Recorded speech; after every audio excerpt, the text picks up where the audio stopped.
The silence of deep space surrounded the research vessel Harmony of Stars like a gentle blanket. Captain Veltar stood on the bridge, her crystalline body catching the soft blue light from the control panels. Her people, the Quillans, were made of living crystal that sang when they moved. Right now, her body hummed with contentment as she watched the peaceful void outside. The ship was beautiful, built by many different alien races working together. It had smooth curves and glowing sections that pulsed like a heartbeat. Inside, creatures from across the galaxy worked side by side. There were the Nereids with their wet, shiny skin who needed to stay damp. The hive minds looked like giant insects, but were very smart and kind. The Yalani were tall and thin with 4 arms. Everyone got along perfectly. Science Officer Pip Lynn swam up to Captain Veltar in her water-filled mobility suit. Her large, dark eyes looked worried. "Captain, we are getting a strange signal," she said, her voice bubbling through the water. "What kind of signal?" Veltar asked. Her crystal body chimed softly as she turned. "It is very simple, very old. Someone is asking for help, but the signal comes from a death world," Piplin explained. Engineer Moltkar clicked over on his 6 legs. His compound eyes sparkled with interest. "A death world? That cannot be right. No one lives on death worlds." Veltar walked to the communication station. The signal was weak but clear. A voice spoke in a language they had never heard before. "SOS! SOS! This is Earth. Anyone out there? We are human beings from planet Earth. Please respond if you receive this message." The bridge became very quiet. Everyone stared at the speakers. "Earth," Piplin whispered. "The computer says that planet is Class 12 Death World. Nothing can live there." Veltar checked their star charts. The planet called Earth was in a small system far from any civilized worlds. According to their data, it had deadly gravity, poisonous air, dangerous radiation, and temperature changes that would kill most life forms. "Maybe it is an old recording," suggested Moltkar. "Perhaps a ship crashed there long ago, but the signal kept coming. Every few minutes the same message played. Sometimes there were different voices. Sometimes they spoke in different languages, but always they said they were from Earth." "Captain," said Navigator Yentl, a tall Yalani with purple skin, "our duty is to help those in distress, even if we do not understand how they survive there." Veltar thought carefully. The Galactic Council had rules about death worlds. They were marked as forbidden because they were too dangerous. But these signals suggested someone was alive there, someone who needed help. "The signal has been going for 3 of their local days," Piplin reported. "It is getting stronger. I think they are improving their equipment."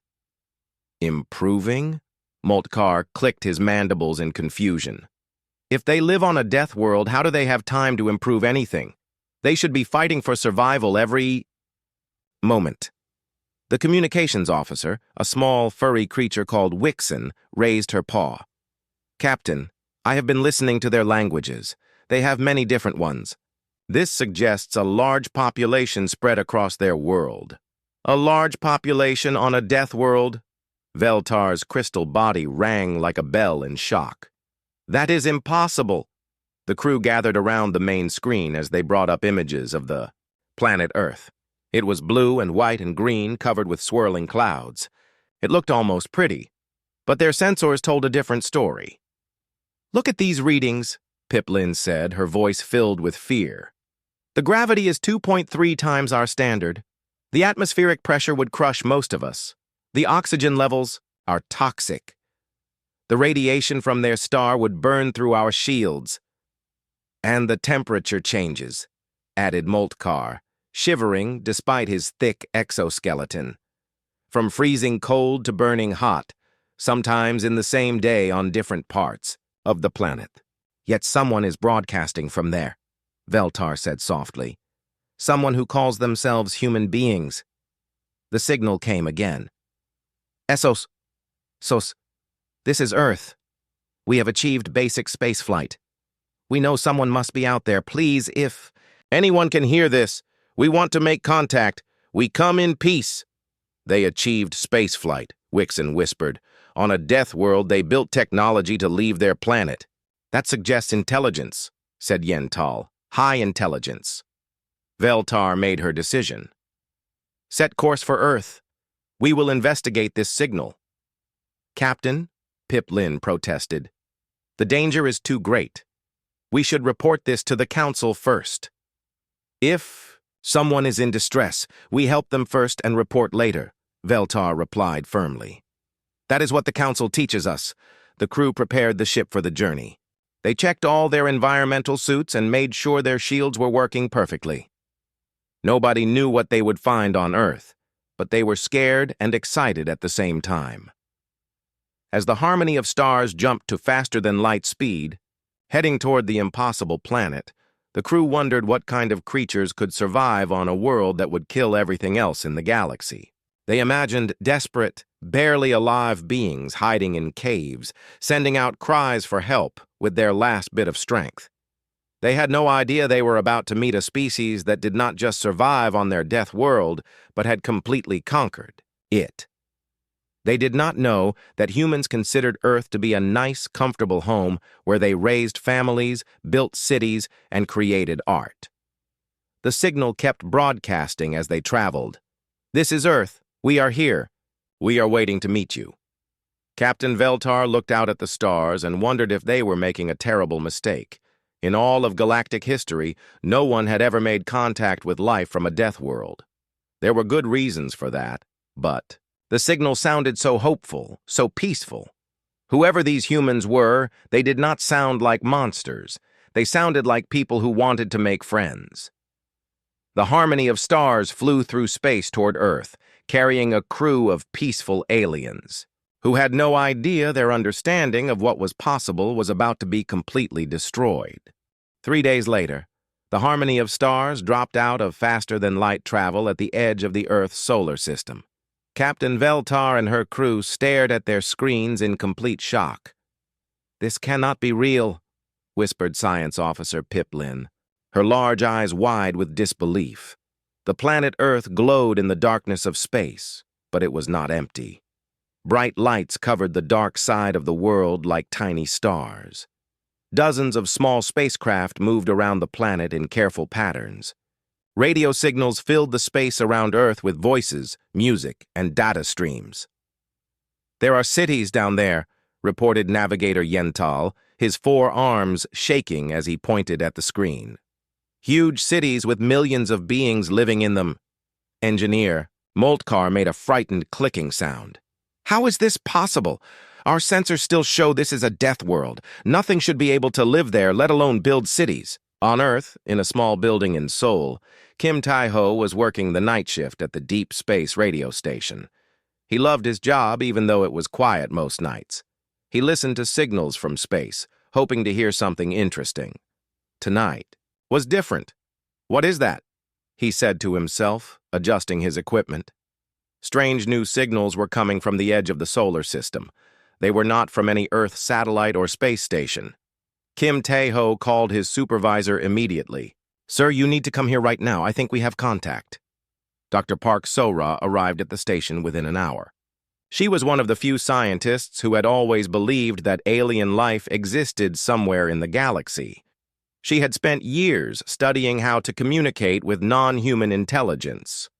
"Play the signals again," she told Kim Tae-ho as she sat down at the equipment. The sounds were beautiful and strange. Some were musical, like crystal bells ringing. Others bubbled like water. Some clicked and buzzed like insects. But underneath it all, she could hear patterns that suggested intelligence. "They are trying to talk to us," Dr. Park So-ra said with excitement. "Kim Tae-ho, we just became the most important people on Earth." Meanwhile, on the alien ship, Captain Veltar was having the same realization. The signals from Earth were getting stronger and more organized. Someone down there was actively trying to communicate. "Captain," said Communications Officer Wixon, her furry ears twitching with nervousness. "They are using mathematical sequences now. They know we are here." "Are they hostile?" asked Veltar. "No, Captain. The patterns suggest peaceful intentions. They are sending images of their planet, pictures of their people, and mathematical formulas that show they understand science." The first clear image from Earth appeared on their main screen. It showed a creature standing upright on 2 legs. It had no fur, no scales, no shell. Its skin was smooth and soft-looking. It had 2 arms, 2 eyes, and what might have been a mouth. "It looks so fragile," said Piplin softly. "How does something like that survive on a death world?"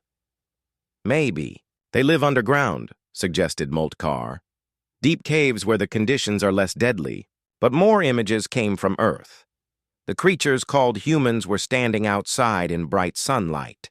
They were near large bodies of water. They were on top of mountains. They were in green areas full of plants and animals. They live on the surface, Yentl said in amazement. "They live right out in the open on that death world." Dr. Park Sora had been working for hours to establish better communication. Finally, she managed to send a clear message in mathematical language that any intelligent species should understand. The response came quickly. The aliens sent back greetings in the same mathematical language, along with images of their own species. Dr. Park Sora stared at the pictures of crystal beings, water creatures, and insect-like aliens. "Kim Tae-ho," she said with a huge smile, "we are not alone in the universe." Captain Veltar decided to risk direct communication. Using their translation computers, they sent a message in simple words. "Greetings, people of Earth. We are peaceful explorers from the Galactic Council. We received your distress signal." The response from Earth came back immediately. "This is Dr. Park Sora, speaking for the people of Earth. We are not in distress. We were just trying to make contact with other intelligent life. Welcome to our solar system." "Not in distress?" Veltar repeated, confused. "But you sent SOS signals." "SOS means save our souls in one of our languages," Dr. Park Sora explained. "But we were using it to mean seeking other species. We wanted to find friends among the stars." The aliens looked at each other with growing confusion. These humans were not crying for help. They were trying to make friends.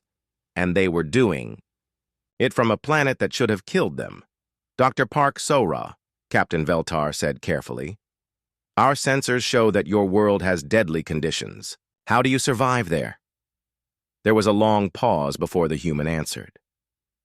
"Deadly? Earth is our home. We think it is quite nice here. The weather can be challenging sometimes, but we have learned to adapt." "Challenging?" Piplin whispered. "They call Deathworld conditions challenging?" "What do you mean by deadly conditions?" Dr. Park Sora asked. Engineer Moltkar sent the technical data.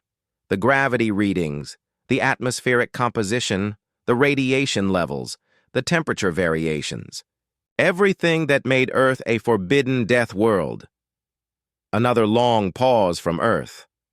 Then Dr. Park Sora's voice came back, and she sounded like she was trying not to laugh. "Those are just normal Earth conditions. Gravity keeps us strong. The atmosphere gives us energy. Our sun provides light and warmth. The temperature changes make life interesting. We have lived here for hundreds of thousands of years." "Hundreds of thousands of years," repeated Wixon in shock. "They have been living on a death world for longer than our entire recorded history." "Not just living," corrected Yentl, looking at the images of Earth's cities. "Thriving. They have built a whole civilization there." Captain Veltar realized that everything the Galactic Council knew about habitable worlds was wrong. Here was a species that had not just survived impossible conditions, but had grown strong because of them. "Dr. Park Sora," she said slowly, "would you be willing to meet us in person? We would like to learn how this is possible." "We would love to meet you," came the enthusiastic reply. "Should we come up to your ship, or would you like to visit Earth? The alien crew looked at each other in terror. Visit Earth? Step foot on a death world? We will arrange a meeting in space, Captain Veltar said quickly. It will be safer for everyone. As they began planning the first face-to-face meeting between humans and aliens, Captain Veltar wondered what they had gotten themselves into. These humans had just invited them to visit a death world like it was a vacation destination. What kind of creatures were they about to meet? The cultural exchange began with simple video calls between Earth and the alien ship. Dr. Park So-Ra had set up a communication center in Seoul, and aliens from across the galaxy were taking turns talking to humans. Captain Veltar watched the first conversation with growing amazement. A human named Lee Jin-soo was speaking casually about his hobby of climbing mountains. I just got back from climbing Mount Everest, Lee Jin-soo said with a smile. It was a beautiful day, though a bit cold at the top. Science Officer Pip Lin checked the data about Mount Everest and nearly fell out of her water suit. The temperature there drops to -40 degrees. The air has almost no oxygen. The atmospheric pressure would crush most life forms. A bit cold, whispered Engineer Moltkar. That mountain would kill us in seconds. Lee Jin-soo continued talking cheerfully. The altitude was 8,848 meters above sea level. I had to use some extra oxygen gear because the air gets thin up there. But the view was amazing. You can see for hundreds of kilometers in every direction. Extra oxygen gear, repeated Pip Lin weakly. He climbs to heights where there is no air to breathe, and he calls it a hobby. The next human they met was Choi Minji, a deep-sea researcher. She worked in the oceans at depths that the aliens' instruments said should instantly crush any living being. I spend most of my time about 6,000 meters underwater, Choi Minji explained. The pressure down there is about 600 times your atmospheric standard. We use special submarines, but sometimes I go out in a diving suit to collect samples. Navigator Yental's 4 arms trembled. 600 times atmospheric pressure? Our strongest military submarines cannot go that deep. The water is completely dark down there, Choi Minji continued, and the temperature is just above freezing. But there is amazing life in the deep ocean.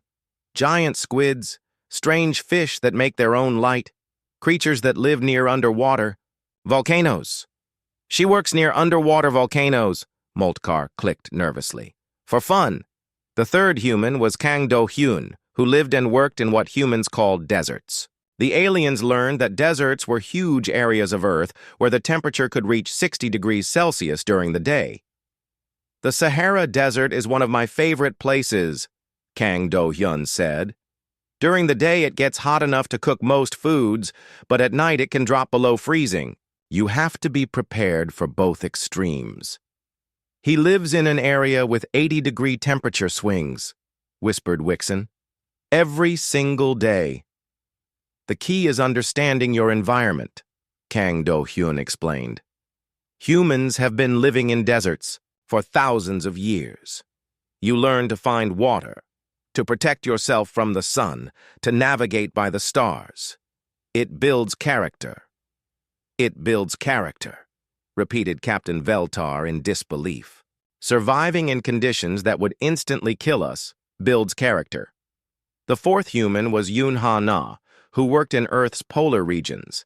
The aliens watched in horror as she described working in temperatures that reached -70 degrees Celsius.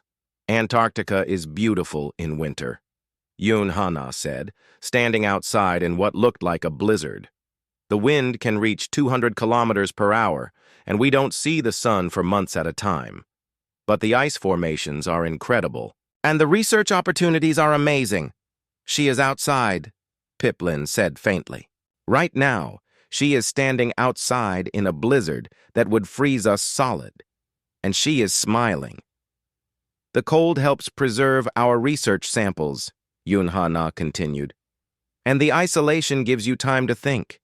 Some people find it challenging, but I love the peace and quiet. Challenging, repeated Moltkar. Surviving in an environment that is literally deadly is challenging. Dr. Park Sora joined the conversation to explain human history. She spoke in the same casual tone about events that made the aliens' crystal bodies ring with shock. Humans have survived ice ages where most of the planet was covered with ice for thousands of years, she said. We lived through volcanic eruptions that blocked out the sun. We survived asteroid impacts, global floods, plagues that killed millions of people, and wars that lasted for decades. Ice ages, Captain Veltar said weakly. Plural, multiple ice ages. Oh yes, Dr. Park Sora replied. We have had several major ice ages. The last one ended about 12,000 years ago. During ice ages, humans had to hunt massive, dangerous animals for food. Creatures like mammoths and saber-toothed cats. We used simple tools and teamwork to bring down animals 10 times our size. They hunted predators, Yentl said in amazement. For food. Humans are actually omnivores, Dr. Park Sora explained. We eat both plants and meat. Our teeth and digestive systems are designed to process almost anything organic. We can survive on a very wide variety of foods. Communications. Officer Wixon, who was a herbivore, looked terrified. They eat meat. They are predators. Well, we used to be mostly hunters and gatherers, Dr. Park Sora said. Now most humans live in cities and buy food from stores. But we still have the same basic biology. The aliens learned that humans had not just survived on their death world, but had completely dominated it. They had built cities in deserts, in frozen tundra, in jungles, on islands, and even floating on the oceans. No environment on Earth was too dangerous for humans to live in. How many humans are there? Asked Captain Veltar. About 8 billion, Dr. Park Sora replied casually. Billion? Pip Lin's voice squeaked. 8 billion predators living on a death world? We prefer to think of ourselves as highly adaptable, Dr. Park Sora said with a laugh. Humans are very good at solving problems and working together. When we face a challenge, we figure out how to overcome it. What kind of challenges? Asked Moltkar, though he was not sure he wanted to know. Well, we learned to make fire to stay warm. We invented agriculture to grow food reliably. We built shelters to protect us from weather. We developed medicine to fight diseases. We created transportation to travel long distances. We invented writing to share knowledge. They invented solutions to survive conditions that would kill us, Yentl said quietly. And then they kept inventing more solutions until they owned their entire planet. Dr. Park Sora noticed the aliens seemed upset. Are we frightening you? We don't mean to be scary. Humans are actually very peaceful. We prefer cooperation to conflict. Peaceful? Captain Veltar asked. But you are predators from a death world. We evolved as social creatures, Dr. Park Sora explained. Individual humans are not that dangerous. But when we work together, we can accomplish almost anything. We built our civilization by cooperating, sharing resources, and helping each other survive. The aliens realized they were dealing with something unprecedented in galactic history. Not just creatures who could survive on a death world, but intelligent, social, technological predators who had turned their survival instincts into protective instincts. These humans were not monsters. They were something far more remarkable, and potentially far more powerful. They were Deathworlders who had learned to be gentle. The emergency session of the Galactic Council was unlike anything in recorded history. Representatives from 847 different species gathered in the Great Chamber on the planet Harmony Prime. The air buzzed with tension, fear, and excited chatter in hundreds of different languages. Council Speaker Moron, an ancient being whose tree-like form had lived for over 3,000 years, called for order. His deep, wooden voice echoed through the chamber. Fellow beings of the galaxy, he began. We are here to discuss the most significant discovery in our history. Captain Veltar has sent us proof that intelligent life exists on a Class 12 death world. A wave of nervous sounds swept through the chamber. Crystalline beings chimed with worry. Aquatic species bubbled anxiously. Insectoid races clicked their mandibles in fear. Ambassador Fendar of the peaceful Hervani stood up. His people were gentle plant eaters who had never known violence. His leaf-like hands shook as he spoke. Council Speaker, with respect, this violates everything we know about life. Death worlds produce only two things: extinction or monsters. There has never been a third option. Military Coordinator Rixtal rose from his position. His people, the Corvani, were the closest thing the galaxy had to warriors, but even they were herbivores who only fought to defend themselves. I have reviewed the data from Captain Veltar, Rixtal said in his deep, rumbling voice. These humans are not just survivors of a death world. They are its absolute masters. They have conquered every environment on their planet. The chamber erupted in frightened chatter. Many representatives stood up, waving appendages and making worried sounds. "Order!" called Moran. "Let Coordinator Rixtal continue." "The humans, number 8 billion individuals," Rixtal continued.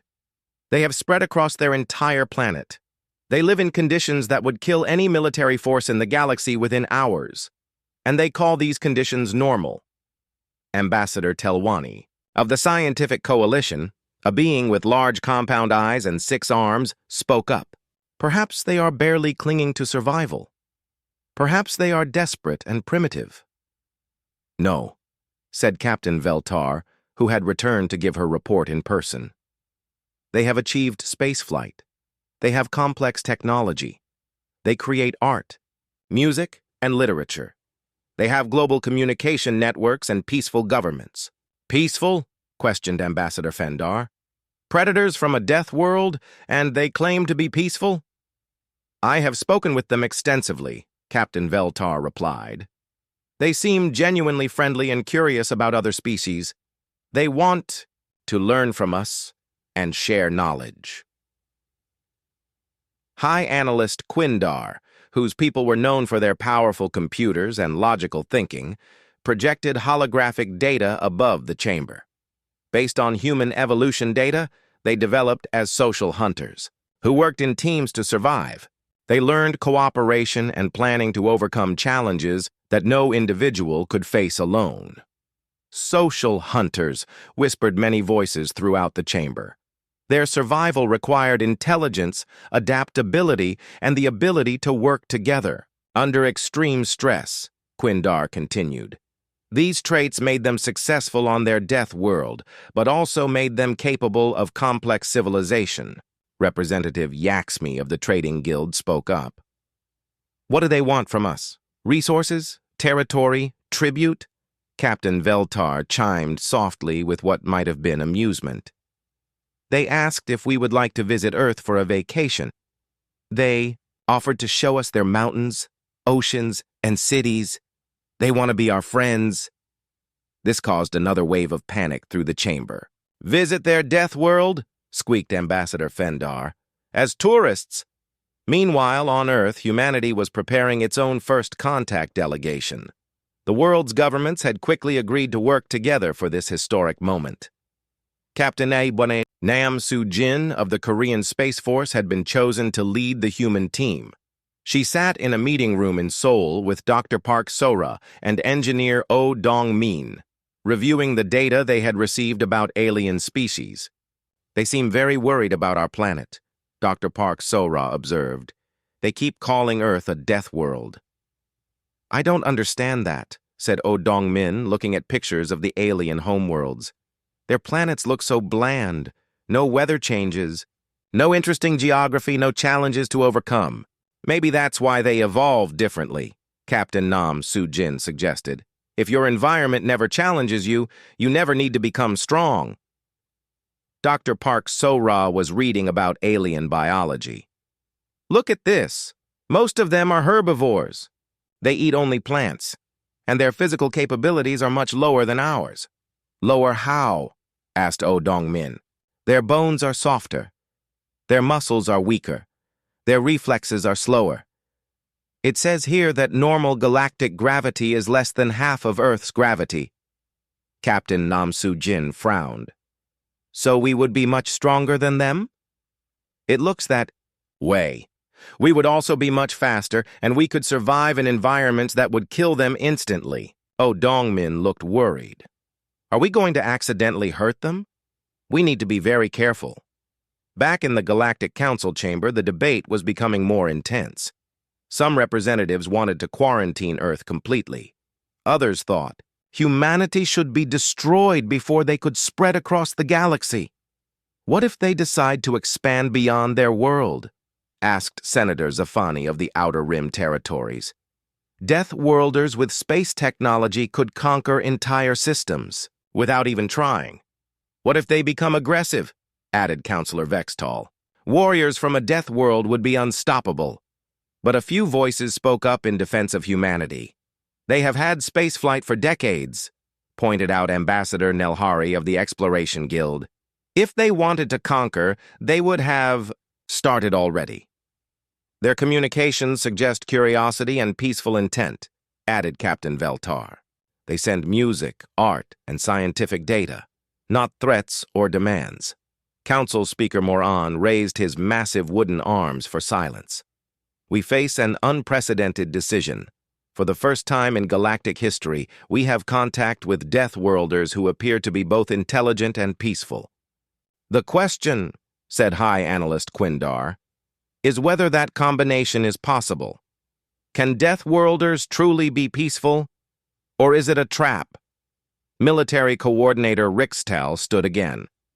If these humans are hostile, we cannot stop them.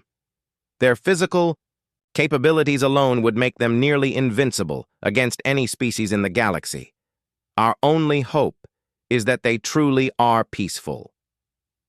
And if they are peaceful, added Captain Veltar, they could be the greatest allies we have ever had. Imagine having friends who could survive anywhere, help anyone, and protect everyone. The chamber fell silent as every representative considered the implications. Humanity represented either the galaxy's greatest threat or its greatest hope. And soon they would have to meet these impossible Deathworlders face to face. The vote was called. By a narrow margin, the Council decided to proceed with formal first contact. They would meet the humans and try to determine their true nature. As representatives left the chamber, many wondered if they had just made the wisest decision in Galactic history, or the last decision they would ever make. On Earth, Captain Nam-Soo-Jin received the message that formal first contact had been approved.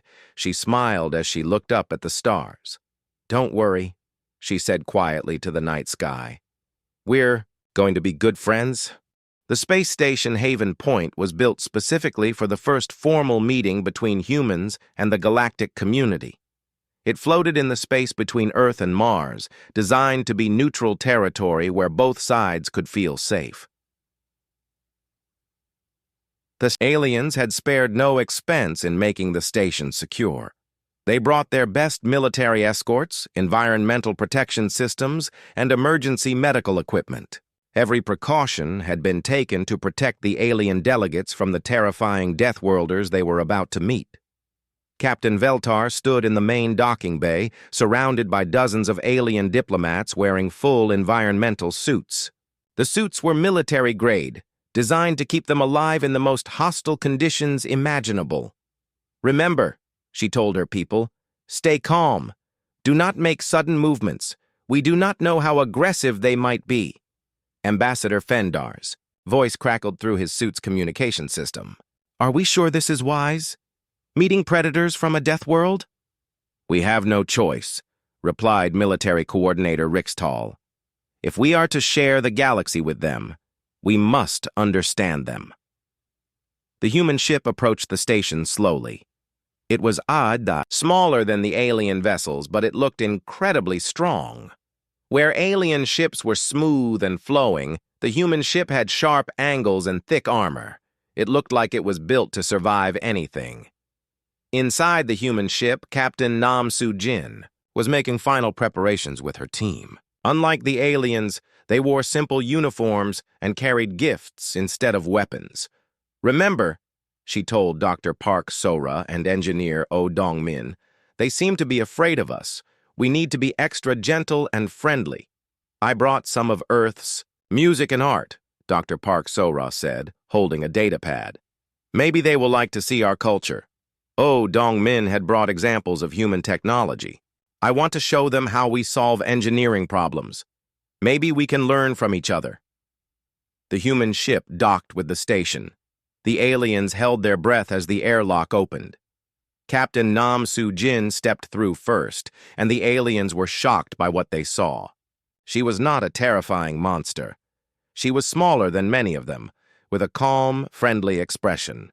She moved with smooth, confident grace that spoke of perfect control over her body. "Greetings," she said with a warm smile. "I am Captain Nam Soo-jin of Earth. Thank you for welcoming us to the Galactic community." The aliens stared in amazement. Her voice was soft and musical. She held no weapons. Instead, she carried what appeared to be gifts. Dr. Park Sora and Oh Dong-min followed her into the station. They looked around with obvious excitement and curiosity, like children seeing something wonderful for the first time. "This station is beautiful," Dr. Park Sora said, examining the alien architecture. "The engineering is incredible. How did you create such perfect curves in the metal?" Oh Dong-min was already deep in conversation with engineer Moltkar about station construction techniques. Their discussion was friendly and technical, with both sides eager to share knowledge. Captain Veltar stepped forward carefully. "Welcome to Haven Point, Captain Nam Soo-jin. I am Captain Veltar of the research vessel Harmony of Stars." "The honor is ours," Captain Nam Soo-jin replied. "We have dreamed of this moment for our entire history. To know that we are not alone in the universe is the greatest gift you could give us." The formal ceremonies began. Captain Nam Soo-jin presented gifts from Earth, samples of music, art, literature, and food. The aliens were amazed by the complexity and beauty of human culture.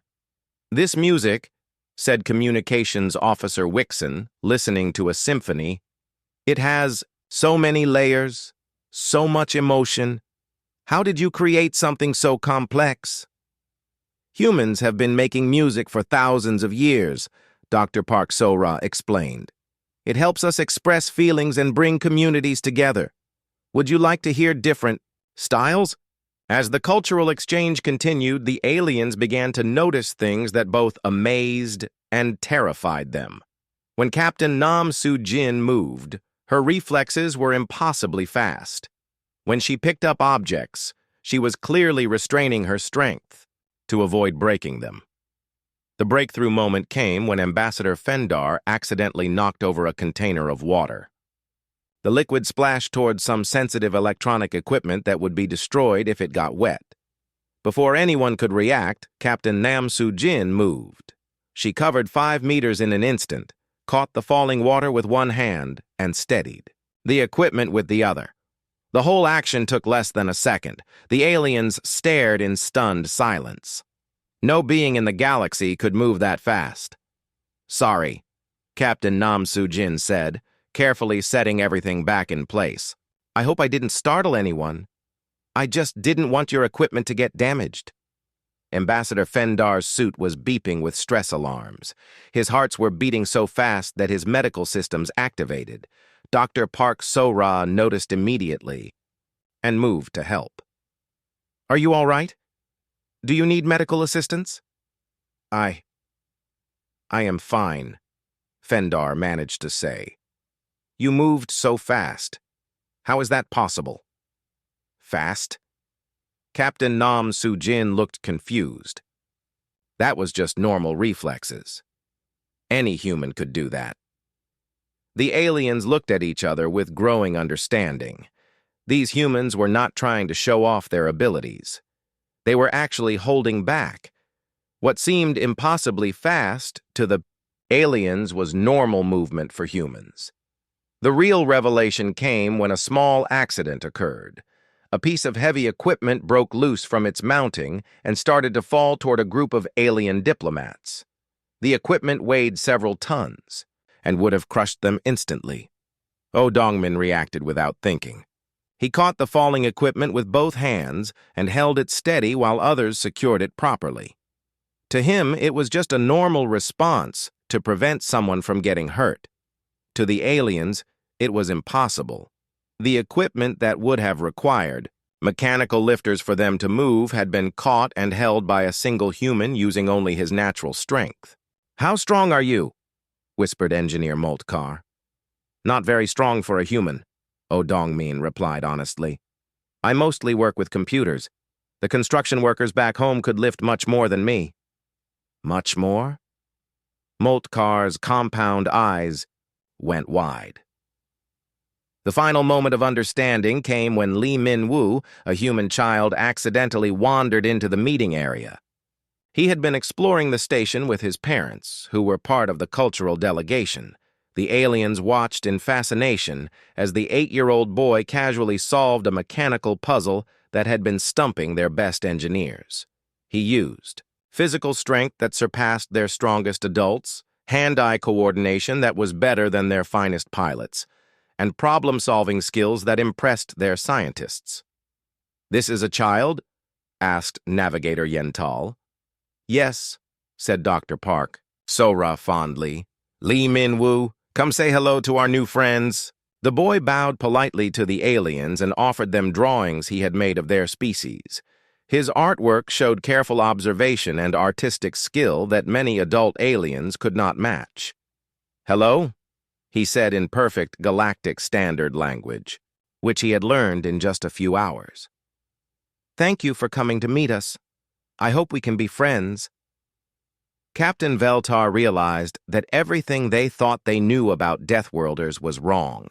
These humans were not barely surviving monsters. They were incredibly capable beings who had become gentle through choice, not weakness. "Captain Nam Soo-jin," she said slowly, "your people are remarkable. You have abilities that seem impossible to us, yet you use them only to help and protect others." "That is what strength is for," Captain Nam Soo-jin replied simply. "To protect those who need protection, to help those who need help, to build instead of destroy." Ambassador Fendar found his voice. "We were afraid you would be monsters." Dr. Park Sora smiled sadly. "We have been monsters to each other sometimes in our history. War, cruelty, selfishness. But we learned that cooperation and kindness make us stronger than violence ever could. You chose to be peaceful," said Military Coordinator Rixtal with amazement. "Despite having the power to conquer, you chose to create." "Of course," said Oh Dongmin, as if it was obvious. "What would be the point of conquering? We want to explore, to learn, to make friends. The universe is big enough for everyone." As the formal first contact meetings continued over the following days, the aliens came to understand that they had discovered something unprecedented in galactic history. Deathworlders who had learned to be protectors instead of destroyers. Predators who had chosen to become guardians. Humanity would change everything for the galactic community, but it would be a change for the better, led by beings who had learned that true strength comes from lifting others up, not tearing them down. The galaxy was about to become a much safer place.